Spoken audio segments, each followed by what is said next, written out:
Hi friends అందరికి. Friends ఇదిగోండి, నేర్చుకునే అమ్మాయి అయితే బ్లౌజ్ మొత్తం కుట్టేసింది. కాకపోతే సైడ్ జాయింట్లు ఎలా వేసుకోవాలక్క అని అడుగుతా ఉందండి.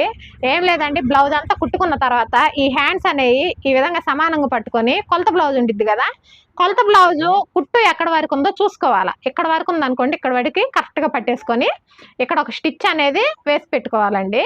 ఆ తర్వాత ఈ షోల్డర్ భుజం కుట్టు ఉంటుంది కదా, ఈ భుజం కుట్టు కాడి నుంచి ఈ చంకలు కరెక్ట్గా ఈ విధంగా పట్టేసుకోవాలి. పట్టేసుకొని కొలత బ్లౌజ్ నుంచి ఈ కుట్టు చంక కుట్టు ఇక్కడ వరకు ఉందనుకోండి, ఈ హ్యాండ్ నుంచి ఈ చంక మార్కింగ్ వేసుకోవాలి. ఫస్ట్ కుట్టు అనేది లాగేసేయాలి. ఫైనల్గా బ్లౌజ్ ఫిట్టింగ్ పర్ఫెక్ట్గా రావాలంటే ఫ్రెండ్స్, ఇప్పుడు ఇది కాజాల పట్టి.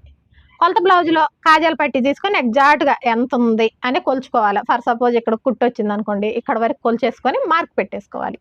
పోతే ఈ నడుము పట్టి, ఈ నడుము పట్టి రెండు ఇట్లా సమానంగా పట్టుకొని ఈ మిడిల్కి ఒక మార్క్ అనేది వేసేసుకోవాలండి. కొలత బ్లౌజ్కి కూడా మిడిల్కి ఒక మార్క్ అనేది వేసేసుకోవాలి. ఇక్కడి నుంచి ఈ మిడిల్ సగం నుంచి నడుము అనేది ఎంత ఉంది అనేది కొలిచేసి కుట్టు అనేది పెట్టేసుకొని, కుట్టు కాదండి మార్కు పెట్టేసుకొని హ్యాండ్ నుంచి చంక దగ్గర నుంచి నడుము దాకా కరెక్ట్గా కుట్టు అనేది లాగేసుకోవాలి. ఈ విధంగా కుట్లు అనేది వేసుకున్నట్లయితే మనకి బ్లౌజ్ ఫిట్టింగ్ అనేది పర్ఫెక్ట్గా వస్తుంది. ఫ్రెండ్స్, వీడియో నచ్చితే లైక్ చేయండి.